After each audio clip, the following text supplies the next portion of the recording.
kind of always been the one that, thinking, getting nervous, getting up so early in the morning, being on a boat for 8 hours straight. I'm just like, I just don't see how you do it. And then getting older, I've always kind of like wanted to get more into it, especially with my mom. Like that's something we should, we can share as a family. Me, her, and my sister. Just so happens, East Texas Lady Anglers comes along, and it was like, okay, I'm going to do it. Like I'm just going to do it.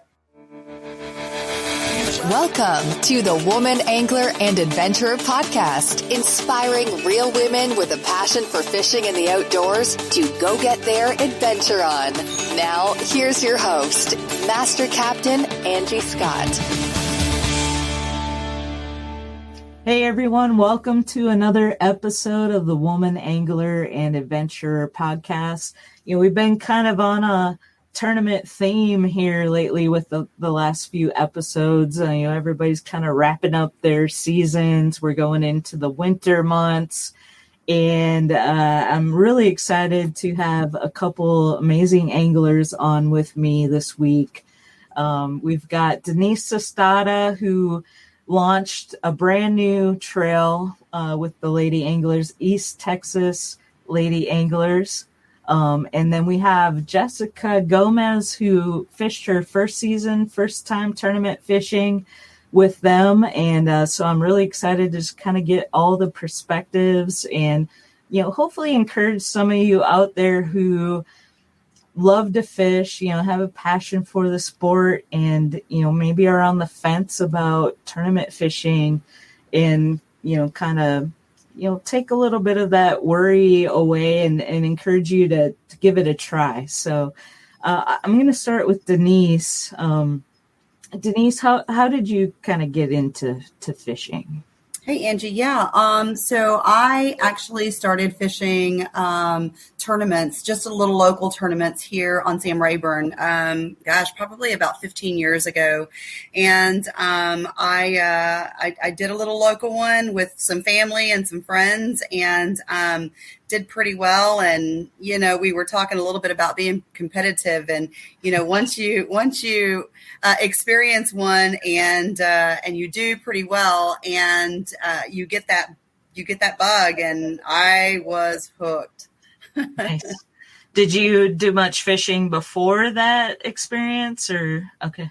I did. I grew up in Houston, and so I mostly fished, trout fishing, redfish, those kinds of things down in, down in the Galveston, Texas City area. But bass fishing, we had a lake house on Rayburn, so I grew up coming here, and like I said, didn't even have an experience with a tournament for my first time until just really about 15 years ago. So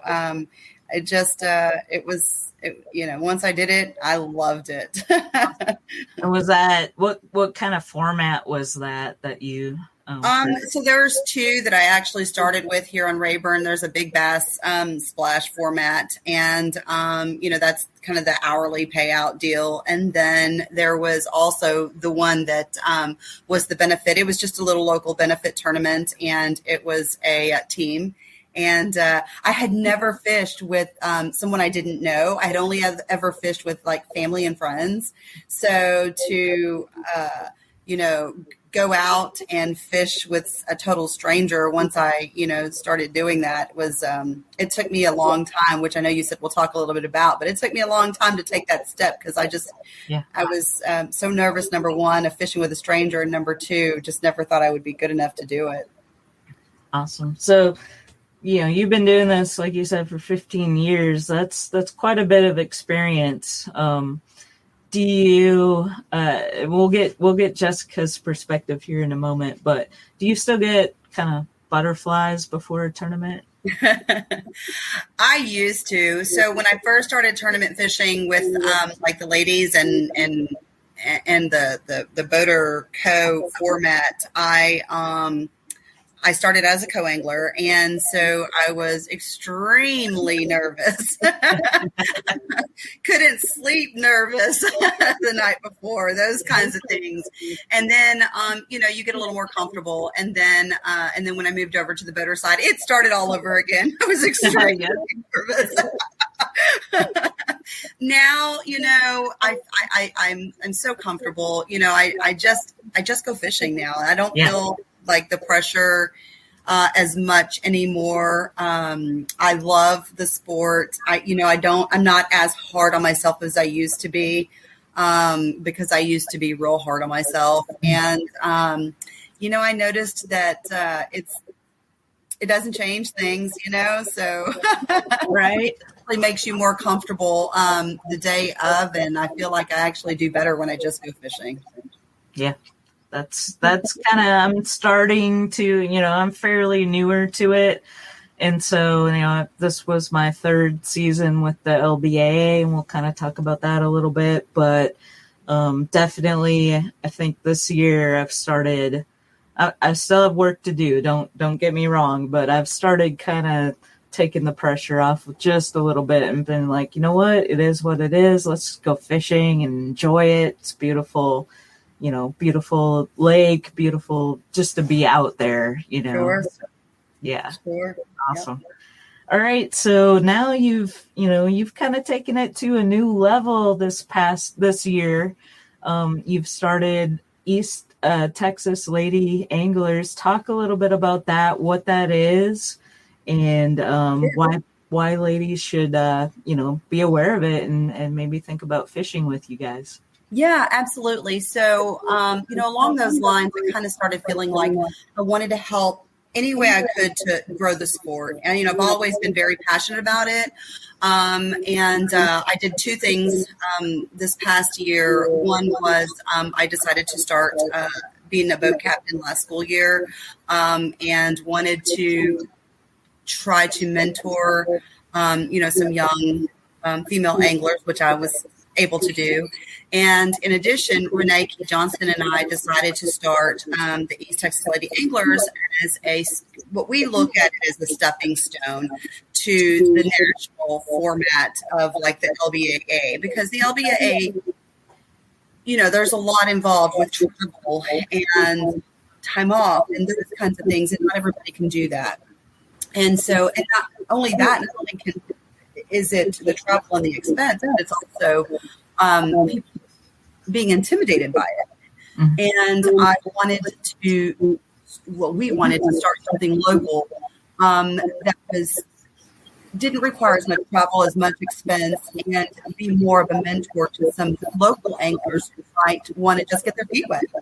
And so that's where it started. And so we decided to just go between Rayburn and Toledo. It's two huge lakes here in Texas. And we were just hoping to get some new anglers, like we have Jessica Gomez here today, some new anglers who might not be as experienced or may have never fished a tournament before.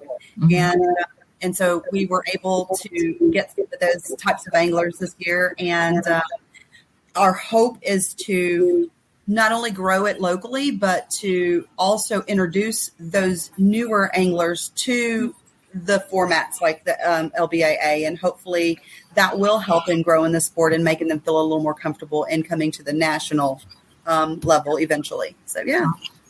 Well, good deal. So I think that's the perfect segue to talking with Jessica, who this was her first experience, in tournament fishing, and you did amazingly well. But so just kind of give listeners, Jessica, if you wouldn't mind, just a little bit of background on yourself, and then kind of what that very first experience was like for you. Okay. So I grew up not really fishing as much as some of my family, even my sister. And I've kind of always been the one that, thinking, getting nervous, getting up so early in the morning, being on a boat for 8 hours straight. I'm just like, I just don't see how you do it. And then,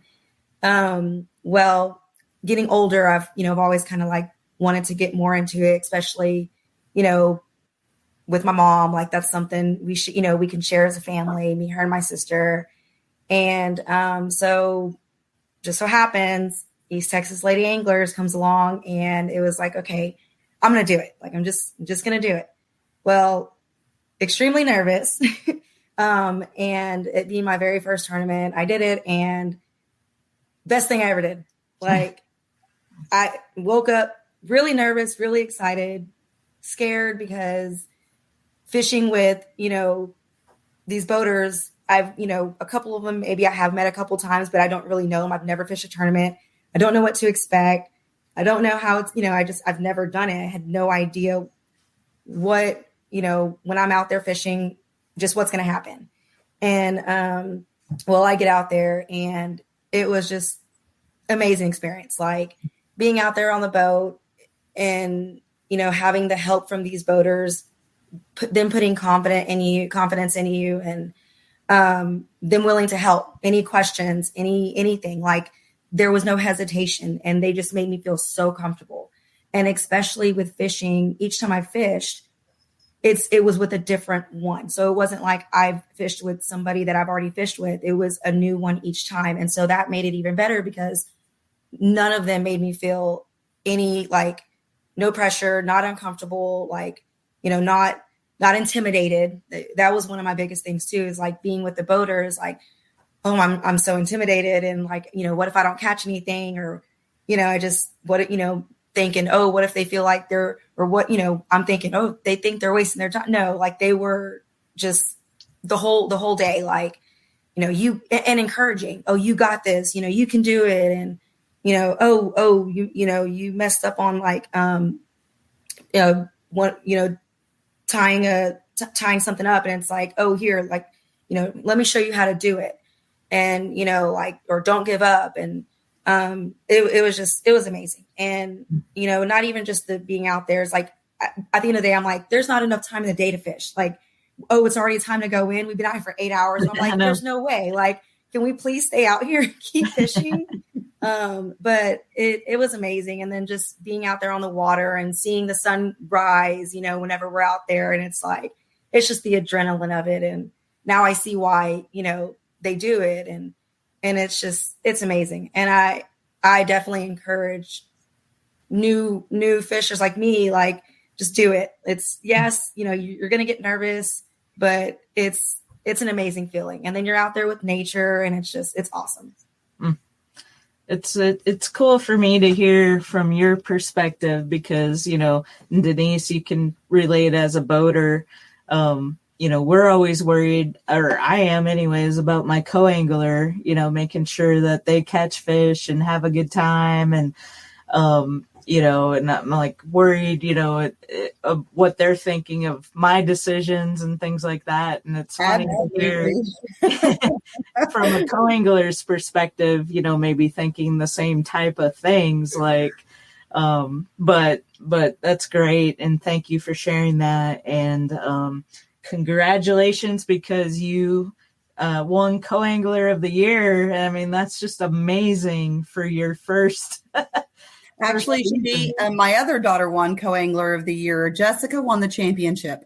Oh, the championship. Yes. Okay. Yes. And Big Bass. She got her personal best on Big Bass at the championship. Awesome. What was your PB? At 392.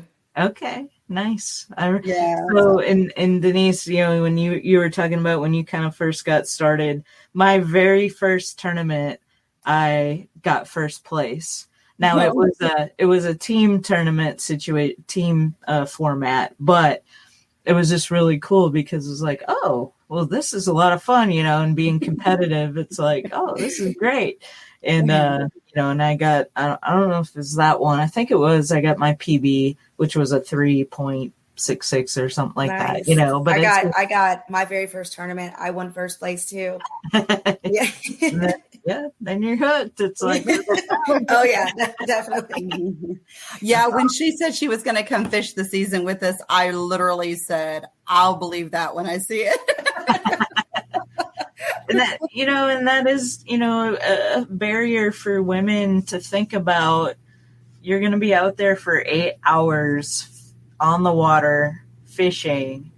And so, I can see that obviously being a big concern, because, we do have to go to the bathroom. That's always a topic that comes up a lot on this podcast, because it is about women in the outdoors. And was that kind of part of the concern, or was it more of a just stamina thing? I think so, because honestly, with me, like, the restroom thing never even crossed my mind. I think it was just more of the stamina and just, like, I'm going to be out there, I'm going to be out there fishing for 8 hours. And then, of course, again, I've never done it. Like, what do we do for food? Like, but, we pack snacks. We, they have, the coolers in the boats, and you have your water, you have your Gatorade, you have your snacks, so Lunchables. And so it's fine. Would you like fishing and hunting information and tips from experienced outdoors women? Want to learn more about outdoor gear that works for you? Want inspiration and try to find something new in the outdoors? Then subscribe to Adventurous, the only women's hunting and fishing magazine. Adventurous is a high-quality print magazine you'll be sure to love, and it makes a great gift for other outdoors women and youth. Subscribe at adventurousmagazine.com. Yeah, awesome. Well, I would say, for me, probably, I'm a very safety conscientious person. I've got my captain's license, so that's kind of where my mind typically goes. My biggest fear is always weather conditions.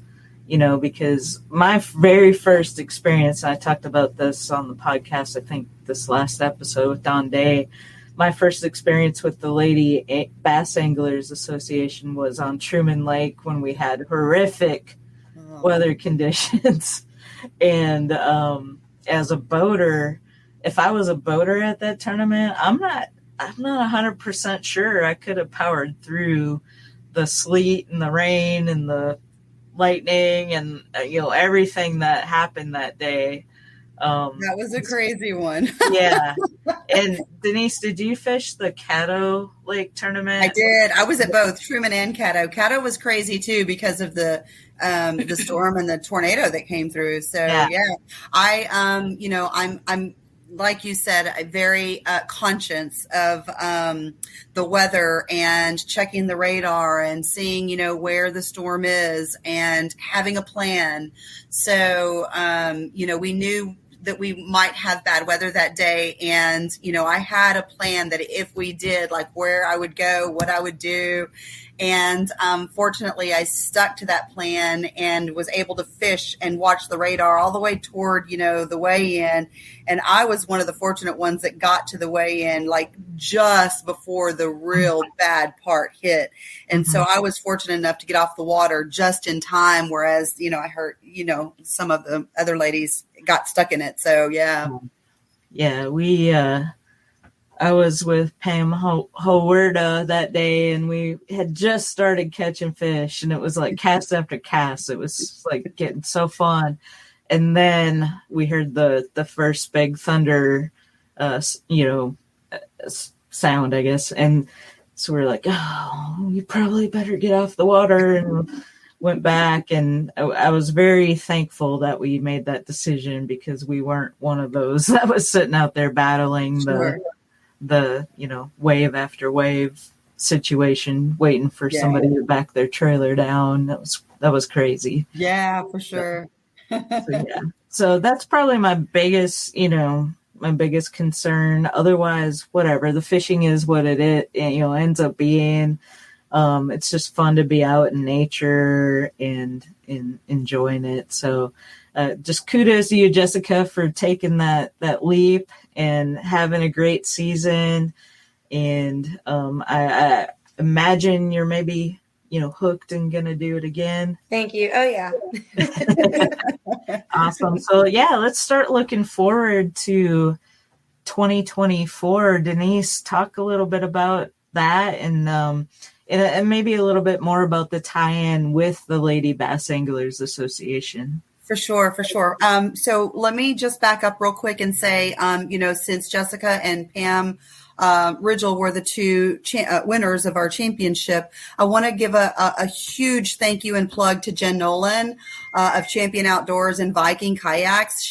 They were so kind enough to donate 2 beautiful kayaks to our champions. We didn't know who was going to take those kayaks home, but Jessica and Pam ended up being the 2 grand winners. And I just can't say thank you enough to Jen Nolan and to Champion Outdoors and to Viking Kayaks for that wonderful donation. And so with that being said, also I'd like to just say thank you. I forgot we're not on video, but to all of the sponsors who supported us this year, that we have that banner on our Facebook page that shows, all of the sponsors, Golden's, Gary Yamamoto and the BK Ranch and Real Graphics and IBAS 360. Yes. And you and I are IBAS 360 team, IBAS 360. Absolutely. Love them. Yeah. They are awesome and are so supportive of the women anglers as well. And, just want a huge shout out to them as well. With that being said, we're already gearing up. I actually have already started reaching out and thanking all of our sponsors for a fantastic first season.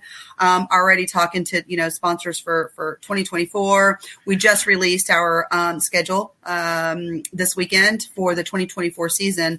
And with that being said, we decided to work together with LBAA in our season opener on Toledo Bend. So what's going to happen there is the Thursday and Friday is going to be LBAA tournaments. And then on Saturday, we will hold our one day. And so any of the ladies who have traveled from all over the United States, hopefully it'll encourage them to stay over and fish an extra day with us and get to meet some of the local ladies that don't already fish with the LBAA and vice versa. Maybe some of these local ladies like Jessica and, some of those others who, might be interested in fishing with the LBAA as a co-angler or as a boater or whatever. I just think that it's a great networking opportunity that we're going to be able to have there in March at Fin and Feather. And, the LBAA is also so kind to tell me that they're going to allow us to, they're going to keep their trailer up and they're going to also support our weigh in. And so it's going to be great. And I'm really looking forward to it. So, we have some big news. I think I'm going to go ahead and say it now. I haven't announced it, but I got some super exciting news about the East Texas, one of our sponsors that we didn't have last year. And I want to say a huge thank you to Ridgel's and Ridgel Septic. And they have agreed to be our Big Bass sponsor for 2024. So awesome. Our Big Bass prize is going to be really nice for 2024. So Jessica, you have to beat it again. You're going to have to upgrade your PB, So again, just already gearing up for 2024, already, working on next season. Awesome.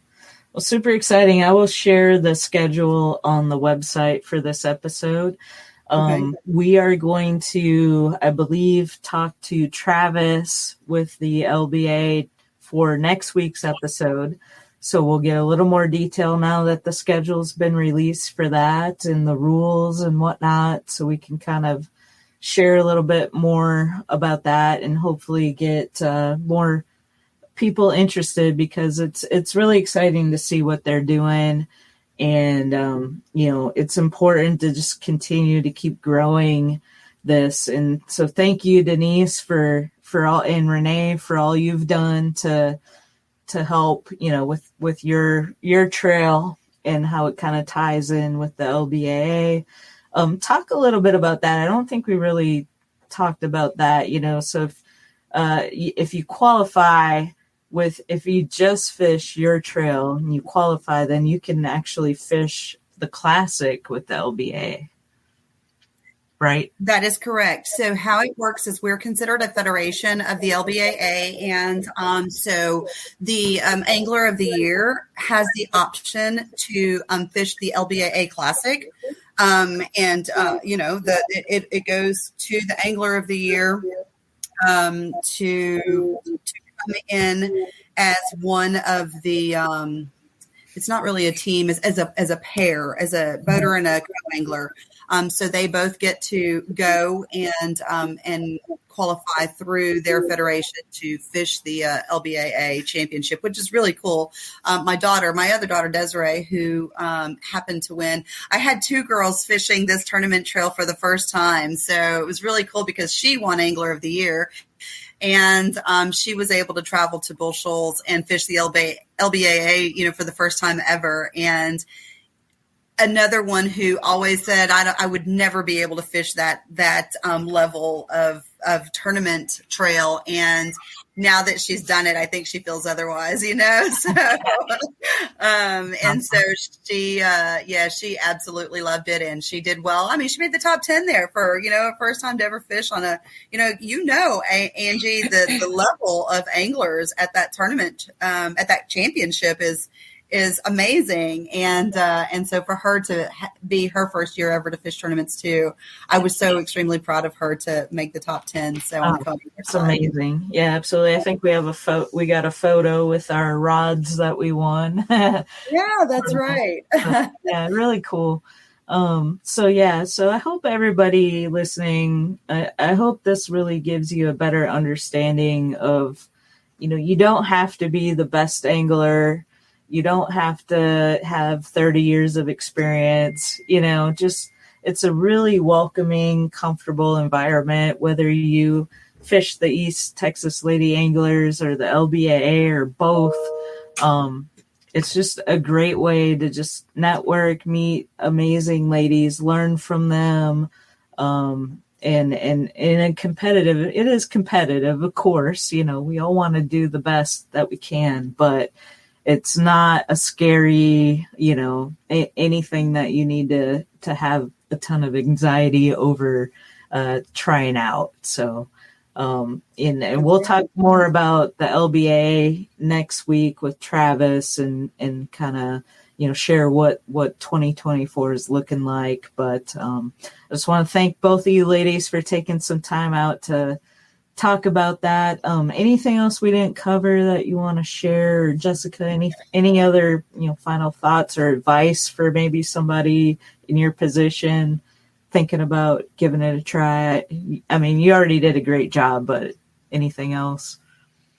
Just do it. I mean, you'll be happy you did, because like I said, and then going to my mom's tournaments all the time and seeing them, and all the hard work she does, and all of them, all the hard work they all do, and just going, it just gets you more like, okay, like in the back of your head, okay, I want to do it, and then you don't do it. I want to do it, you don't do it, and then finally it's like, I'm gonna do it, and it really helped, like not only being able to be there and fish and finally jumping into it, but also to be able to support, the East Texas Lady Anglers as well. So it's fun. And, like you said, too, it's like, yeah, we're all competitive, but at the end of the day as well, like you meet great people, and, also being able to be on the boat with, all these, women you never meet, and getting to know them, and, having the conversations and making new friends. And so it's just a great time. So.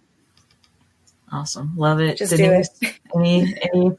Any final thoughts? I'm just going to piggyback on that, I was the same way back when, I actually probably waited 2 or 3 years just watching, other tournaments, other anglers, and just thinking I wasn't good enough. And then when I finally decided to just give it a shot, I kicked myself for waiting for so long. I wish I would have started earlier. And I just encourage anybody who's listening who might be thinking about it to give us a call, reach out to us, come to our website, our Facebook page. Our schedule is there. We go between Rayburn and Toledo. If you want to come out to a meeting and meet some people first, that's fine too. Whatever. We're happy to have you. We're happy to answer any questions, and we just want you to come fish with us. That's what it's all about. Well, awesome. Thanks again, ladies, for being a part of this, and I hope this encourages some more people to check it out and get involved. And Angie, thank you for all you do. And thank you for having us on this podcast. And yeah, you are amazing at the podcast that you do, your angling mad skills as well. So, it just goes to show all of the new friends that I have met through the years of fishing with the women. And Angie, you're one of them, and I appreciate you. Oh, thank you so much.